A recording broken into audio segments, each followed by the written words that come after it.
Bulletin का बकायदा आगाज करेंगे और सबसे पहले आपको बताएं कोरोना और दिल के मरीजों के लिए बुरी खबर। जान बचाने वाला टीका प्रोटामीन सल्फेट मार्केट से गायब हो गया। माफिया ने मुश्किल वक्त में दाम बढ़ा दिए। 150 रुपए वाला टीका ब्लैक में 1500 रुपए में फरोख्त। सरकारी अस्पतालों में स्टॉक खत्म, मरीजों की जान पर बन गई। इंजेक्शन प्रोटामीन सल्फेट एंटीडॉट है। मरीजों को खून पतला करने के लिए हेपरीन दी जाती है। रिएक्शन की सूरत में प्रोटामीन सल्फेट के सिवा कोई चारा नहीं बचता। तो आपको बताएं कोरोना और दिल के मरीजों के लिए बुरी खबर सामने आई है। जान बचाने वाला टीका प्रोटामीन सल्फेट मार्केट से गायब हो चुका है। माफिया ने मुश्किल वक्त में दाम भी बढ़ा दिए। 150 रुपए वाला टीका ब्लैक में 1500 रुपए में फरोख्त किया जा रहा है। Zahid Chaudhry senior health reporter हमारे साथ मौजूद हैं, उनसे इस मामले पर मजीद तफसीलात जानेंगे। जाहिद चौधरी बताएगा, अभी तक कोई एक्शन नहीं लिया गया? जी बिल्कुल, ड्रग रेगुलेटरी अथॉरिटी पाकिस्तान जो है उसकी ये संगीन नौयत की लापरवाही है कि जान बचाने वाला इंजेक्शन प्रोटामीन सल्फेट जो है वो इस वक्त मार्केट से मुकम्मल तौर पर नापैद हो चुका है। ये इंजेक्शन मार्केट में दस्तयाब नहीं है, जबकि ये जो दिल के आर्जा में मुब्तला मरीज़ हैं और इसके साथ साथ जो कोरोना की सीरियस पेशेंट्स हैं उनको खून पतला करने के लिए जो दवा दी जाती है हेपरीन, उस हेपरीन का रिएक्शन जो है वो उसका जो एंटीडॉट है वो प्रोटामीन सल्फेट है। और ये इंजेक्शन जो है वो ना होने की सूरत में अगर हेपरीन का जो कि कॉमन उसका जो एक रिएक्शन उसमें पेशेंट्स में आते हैं तो वो उस सूरत में मरीज़ों की ज़िंदगियां नहीं बचा सकती।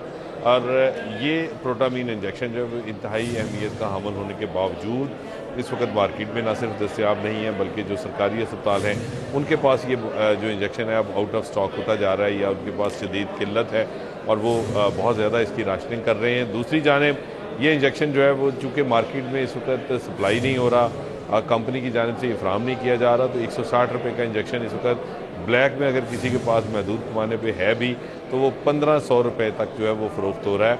लेकिन इसके बावजूद ना सिर्फ ड्रग रेगुलेटरी अथॉरिटी पाकिस्तान ने आंखें मूंद रखी हैं सारी सूरत हाल पर और बिल्कुल खामोशी इख्तियार की गई है जो कि मुजरमाना नौयत की खामोशी है, बल्कि इसके साथ साथ दीगर जो सेहत के अदारे हैं वो भी इस पर जो है वो अभी तक मुतहर्रिक दिखाई नहीं देते कि ये इंजेक्शन जो है इसकी फौरी तौर पर मार्केट में अवेलेबिलिटी को यकीनी बनाया जाए, क्योंकि हेपरीन के रिएक्शन की सूरत में ज़िंदगी बचाने के लिए इंतहाई नागुज़ीर इंजेक्शन प्रोटामीन सल्फेट इस वक्त दस्तयाब नहीं है। तो जाहिद चौधरी, ये किल्लत पैदा क्यों हुई है? कंपनी की जानिब से क्या पेशगी इतला नहीं दी गई या पहले महकमा सेहत को खबर नहीं थी कि ये किल्लत पैदा होने वाली है? पहले ही क्यों कोई इकदाम नहीं किए गए? सराय के इस हवाले से ये कह रहे हैं कि जो भी इंजेक्शन्स और अद्वियात जिनकी मार्केट में दस्तयाबी जो है वो जो मांग है वो बहुत ज़्यादा है।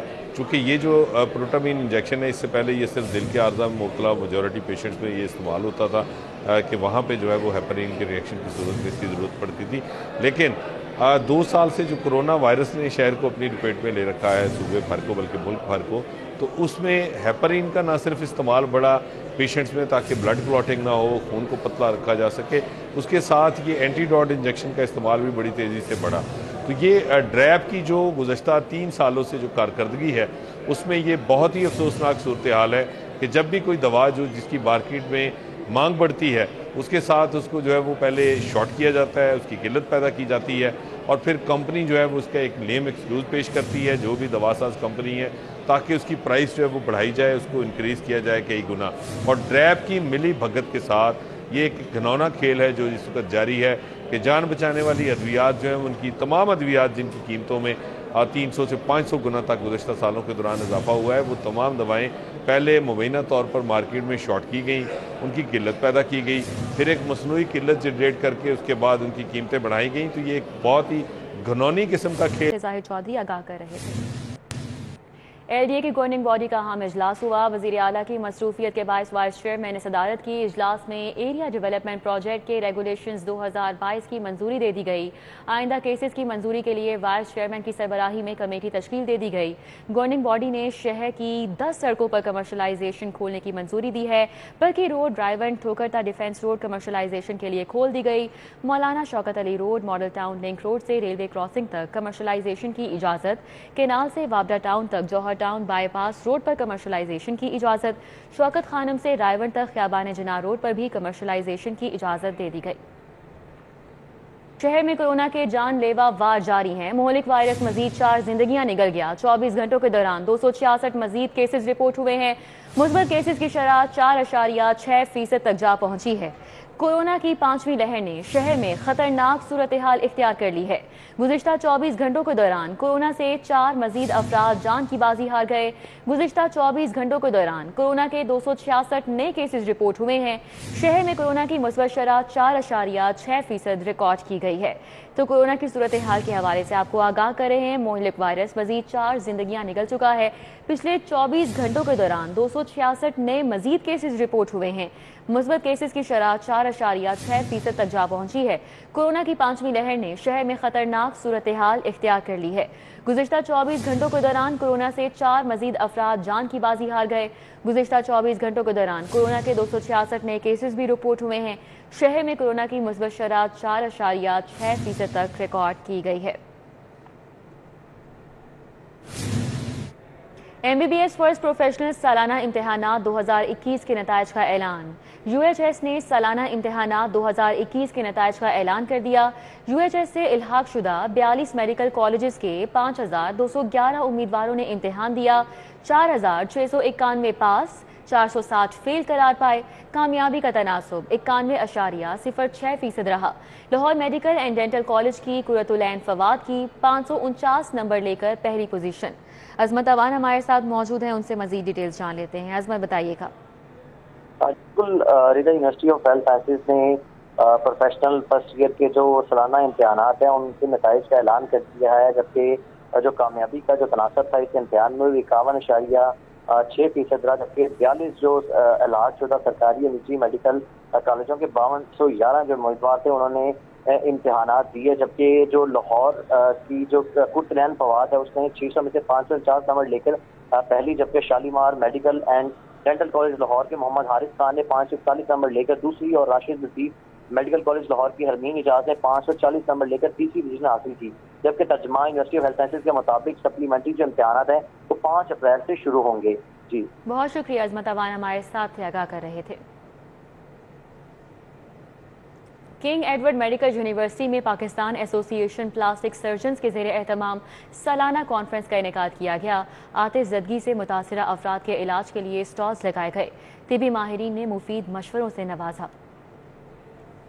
किंग एडवर्ड मेडिकल यूनिवर्सिटी में सालाना 26वीं इंटरनेशनल कॉन्फ्रेंस की इफ्तिताही तकरीब हुई, जिसमें सर्जरी, आतिशज़दगी या किसी हादसे के बायस झुलसने वाले अफराद के इलाज के लिए मुख्तलिफ स्टॉल्स लगाए गए। मुल्की और गैर मुल्की तिब्बी माहिरीन ने भी खसूसी शिरकत की। इसमें जो सबसे बड़ा फायदा होगा कि इंटरनेशनल स्पीकर्स भी आए हुए हैं, हमारे लोकल स्पीकर्स पूरे पाकिस्तान से मौजूद हैं और कोरोना SOPs को ऑब्जर्व करते हुए this is the dissemination of knowledge. इसका आउटकम ये होगा कि प्लास्टिक सर्जरी में रिसर्च की एडवांसमेंट होगी, कोलैबोरेटिव नॉलेज और एक्सपीरियंस शेयरिंग होगी। इसमें world renowned plastic surgeons locally और इंटरनेशनली पार्टिसिपेट कर रहे हैं। उनकी प्रेजेंटेशन से, उनकी टॉक से, उनके मेथड्स ऑफ सर्जरी से और उनकी वीडियो प्रेजेंटेशन से डेफिनेटली जो हमारे जूनियर प्लास्टिक सर्जन्स हैं they will benefit a lot. Conference का मकसद प्लास्टिक सर्जरी के शोबा में जदीद तरीका इलाज और तजर्बात के मुतालिक तबादला ख्याल करना था। इस मौका पर बालों और जदीद स्किन ब्यूटिशियन में इस्तेमाल होने वाली अशिया से मुतालिक भी स्टॉल्स लगाए गए। Vice chancellor King Edward medical university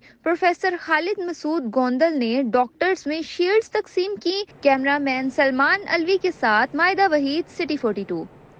commissioner Lahore captain retired Mohammad Usman की ज़ेर सदारत खाद की फराहमी, रेवेन्यू अहदाफ और अशिया खुरनोश की कीमतों के हवाले से इजलास हुआ। कमिश्नर लाहौर ने तमाम DC से खाद की यकीनी दस्तयाबी के लिए टेक्नोलॉजी बेस्ड तजावीज़ तलब कर लीं। Commissioner Lahore captain retired Mohammad Usman ने कहा है कि खाद और अशिया खुरनोश की कीमतों में बेजा इजाफा और गिरा फरोशी की शहरियों की हर शिकायत पर एक्शन नजर आना चाहिए। तुर्की के 18 रुकनी वफ्द की मिज़ार इकबाल पर हाजिरी फातह खानी की। वफ्द ने बादशाही मस्जिद में तबरुकात गैलरी का भी दौरा किया। चेयरमैन मरकजी रोयत हिलाल कमेटी मौलाना अब्दुल खबीर आज़ाद ने वफ्द का इस्तकबाल किया और गुलदस्ते पेश किए। इस मौके पर वफाकी वजीर बराए मजहबी अमूर पीर नूरुल हक कादरी भी साथ थे। तुर्की के वफ्द में वजीर मजहबी अमूर प्रोफेसर डॉक्टर अली अरबाश, तुर्की के मुफ्ती आजम सोफिया मस्जिद के इमाम और नायब वुज़रा मजहबी उमूर शामिल थे। वफ़द ने मेहमानों की किताब में तासुरात दर्ज किए। बातज़ां वफ़द ने सूबाई वज़ीर औक़ाफ़ सईदुल हसन, सेक्रेटरी औक़ाफ़ जवाद अकरम, DG मजहबी अमूर ताहिर रज़ा बुखारी के हमरा बादशाही मस्जिद में तबरुकात गैलरी का दौरा किया। नमाज जुमा की अदायगी के बाद वफ़द को सोवेनियर्स पेश किए गए। न्यूज़ स्टूडियो से फिल वक्त इतना ही। मज़ीद खबरों और अपडेट्स के लिए आप देखते रहिए CD42।